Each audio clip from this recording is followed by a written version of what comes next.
In today's video, I'm going to show you how to craft a pitch that works highly effectively. This is a pitch method that I've been using for the last 5 to 6 years on my podcast, The Jason Damico Show, which you're more than welcome to check out in the link description below.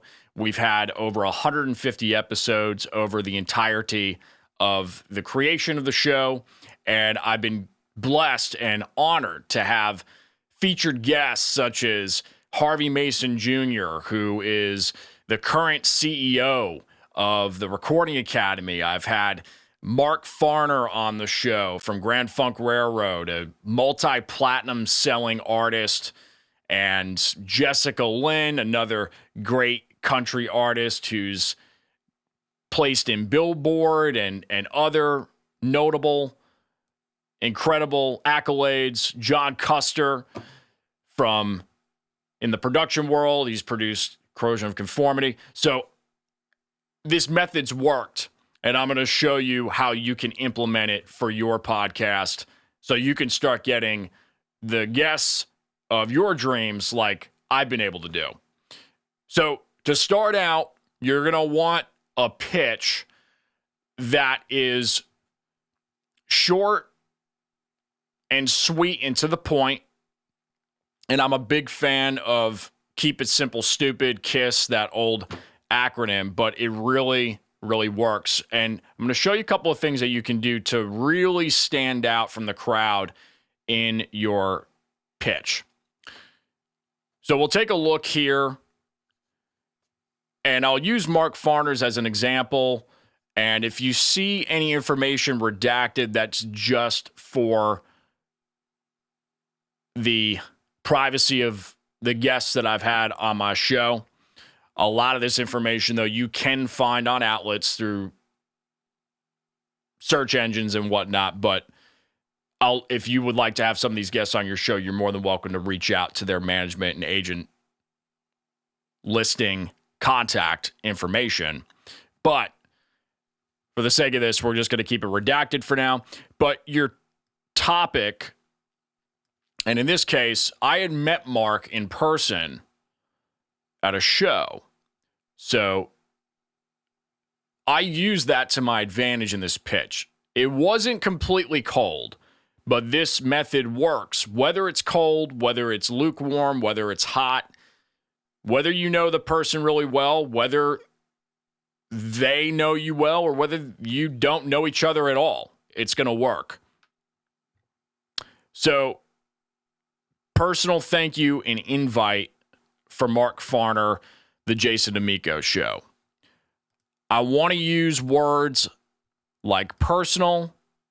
I want to use words you, and I want to thank you and invite for Mark Farner, and then The Jason Damico Show.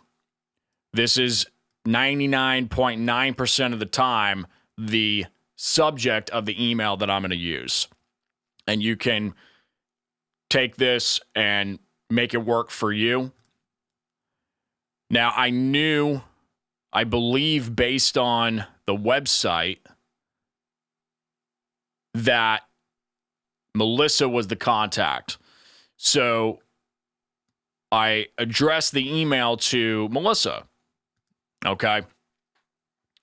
Hi, Melissa. Jason Damico here from The Jason Damico Show. Hope all is well. Now, I did this about 3 years ago, and I'll actually do a little correction on myself looking back. This did work, by the way, but there's always room for improvement. I'm always self-auditing and self-correcting as I move along, and I highly encourage you to do so as well. Constantly be critiquing your work and go back and see what you can improve on.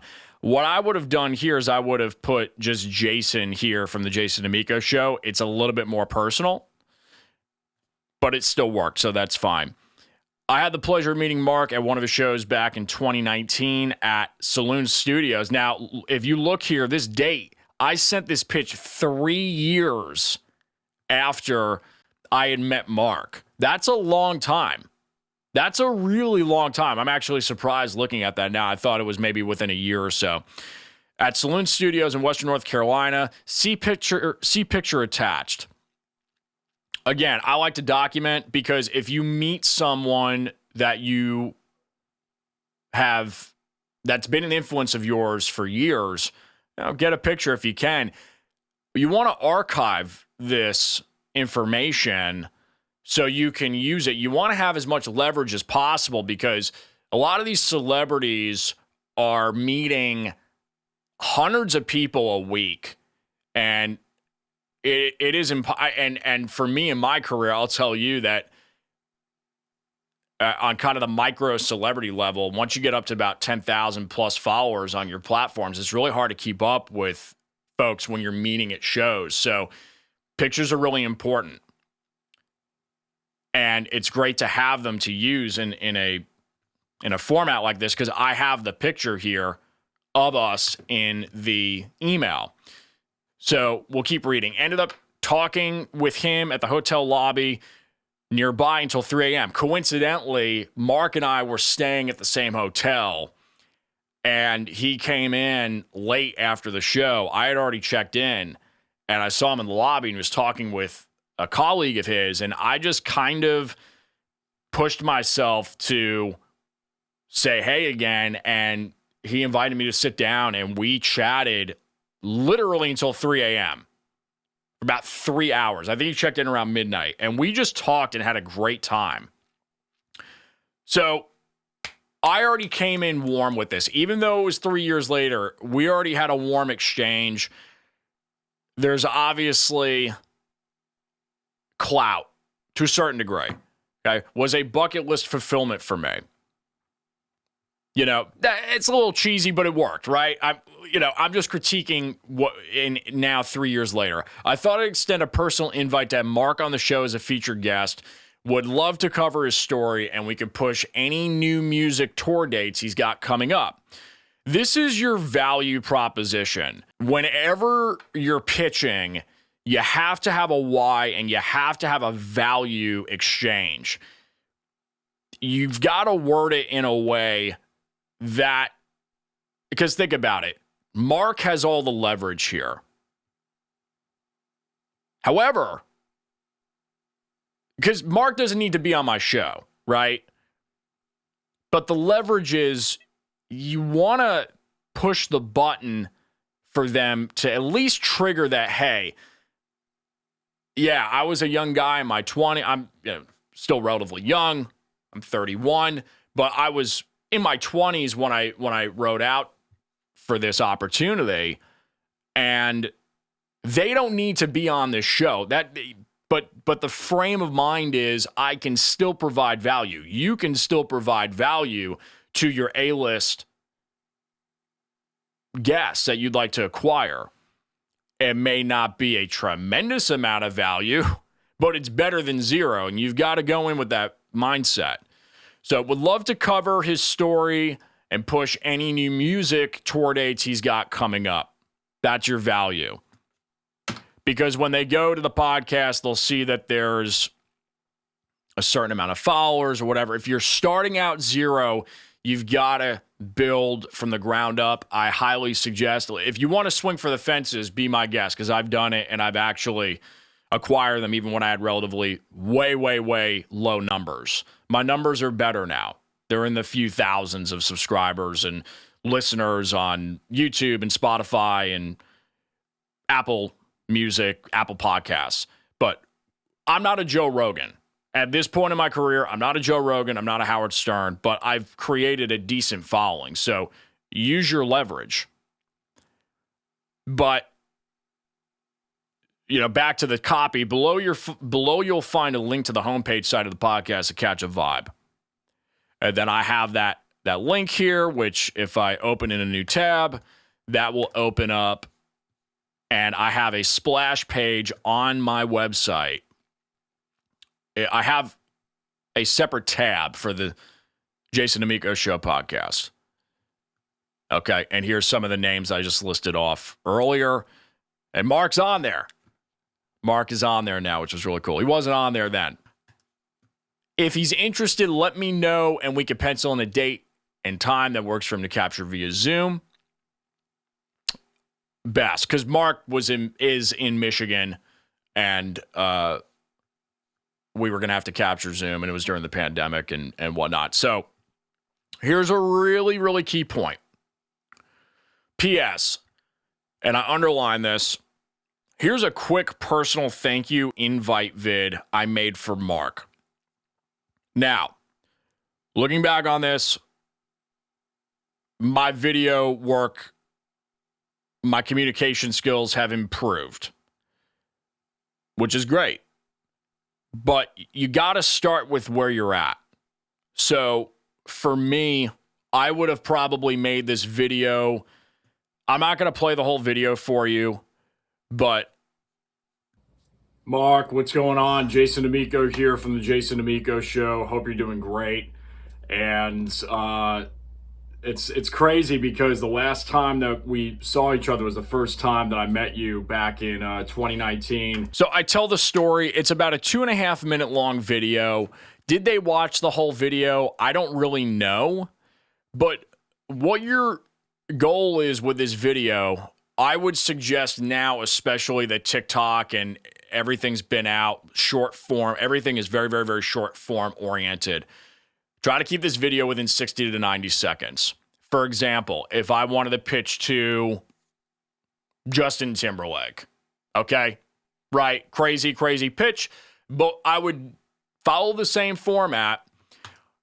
Let's say I had an in with, maybe I met his manager at an industry event, right? That's better than nothing. But for example, on the spot here, non-scripted, if I were to make a pitch thank you invite, personal thank you video, I would do something like this.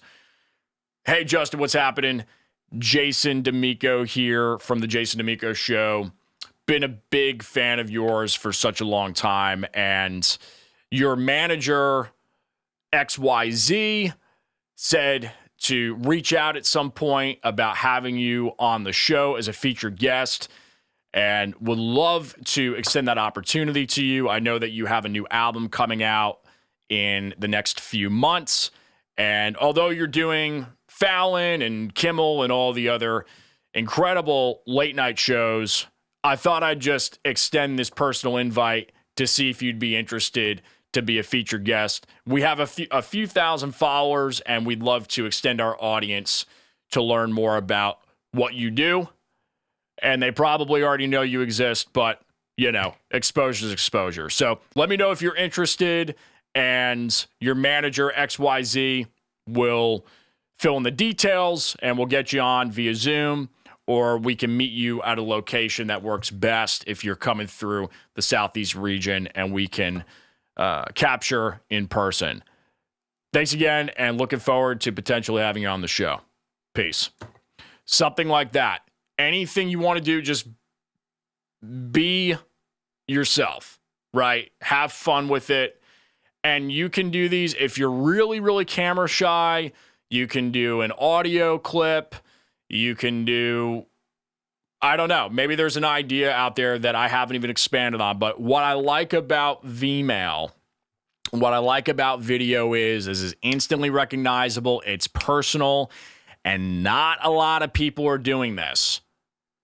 And my close rate when I started implementing this into my pitch went from maybe 1 out of 10 to at least 3 or 4 out of 10. And having a 30 to 40% cold close rate or lukewarm close rate, that's pretty damn good. Because they still have to make a commitment on their time to be on a show for an hour when they could be on somebody else's show. So approach with humility, approach with respect goes a really, really long way. And then, of course, I have the trailer reel, which I probably have to update because it's from 2019. I probably should update that, but it works. It doesn't, if it ain't broke, don't fix it, and keep it simple, stupid. It's like, these are really, really important things to think about. So that's the pitch. And I'm going to show you an organization method that it's not rocket science, but I'll show you what I've made over the years that's worked very, very well. And as you can see, there's hundreds of listings in here. And maybe I can find Mark's. And again, I'm just redacting contact info for the privacy of my guests. There he is, Mark. Okay, so Mark Farner, credits type. I didn't even put a credits type in here because I know who he is and we had met in person. The date was pitched on August 31st, 2022. It was completed, and my special materials met at Salon Studios in November of 2019 include picture and email. So I'm following the steps that I set for myself. Matthew McConaughey in his book, Green Lights, I highly recommend that book. Great book. He talks about teeing yourself up for success. You have to build a system because very, very soon I'm going to have to get an assistant for this show because between myself, just by myself and managing the band and managing the podcast and the recording studio, it's getting to be a ridiculous amount. I have family members that are co-owners in my business and it's still too much. So build a system that's expandable. I can send this sheet to anybody that I like as an editor or as a viewer just so they have access to it and they can pitch on my behalf and they can edit and notate as needed. So release form, right? You can, and that I'll make another video on that. You always want to acquire a release form or have some sort of, I just made a mistake here, or have some sort of notice on the email that says, by opening this email, you accept to be on the podcast and universal rights and the whole thing. I'll make another video on that. But you want to have a name. You want to have a whole row where you insert your guest's name, their credits, their contact info, means of contact, which really I could have put in person here because that was really what happened. But this works if you find someone on Instagram, if you find someone on Facebook or Google or whoever. And, you know, this is just a surefire way to keep tabs on your guests. And your follow-up record, date pitched, first email was sent on August 31st, 2022, and it was completed. And I'll tell you, you want to bank on, if you're going in cold, you're going to get rejected from time to time. It works. The pitch works, but not everybody is buying what you're selling. So sometimes you're going to get a no. You're going to get multiple no's. It's okay. Look, I've got no's here. For example, Scott Adams. Love Scott Adams. Read a lot of his books. Great guy. And I was pitching to him for over a year. And I thought for sure I was going to land him. And I sent multiple messages, I think, on Instagram and LinkedIn. And I think after 4 or 5 messages over about a year, he finally hit me back and was very polite. And he said, "Thanks for reaching out. I'm just not doing interviews at this time." Not a problem. Maybe I'll hit him back this year. Right? It's been about 3 or 4 years. So this is the method that I've used, again, for about 5 or 6 years, and it has worked well for me. And I would highly encourage you to try it out yourself. If you liked what you saw and it made sense for you to try this out, check out the description box below. I have set up free downloadable and shareable templates where you have this exact template for a pitch in Microsoft Word and you have the sheets, the Google Sheets pitch for the Excel spreadsheet. Both of these are in Google Docs, or they may be pinged on my website. I haven't decided yet, but that link is down below. So click the link and take advantage of those templates. And I really wish you the best with whatever it is you're looking to do with your podcast and building a network. The benefits are limitless. You're increasing your network, you're building more personal brand content, you're getting higher caliber guests, and you're ultimately creating more value and valuable content for the world that can help others, as well as help your guests and help yourself. It is a multiple win on top of win on top of win. And it's always fun to just reach out and have a great conversation. And this will help you do so and document those conversations and make it reciprocal for everyone involved. So click the links down below to get your free templates. And if you are not subscribed yet to the channel, I highly encourage you to do so, since 80% of our current subscribers, our viewers, 80% of our viewers are not currently yet subscribed. And thanks for taking the time to watch. And we will see you on the next video. Peace.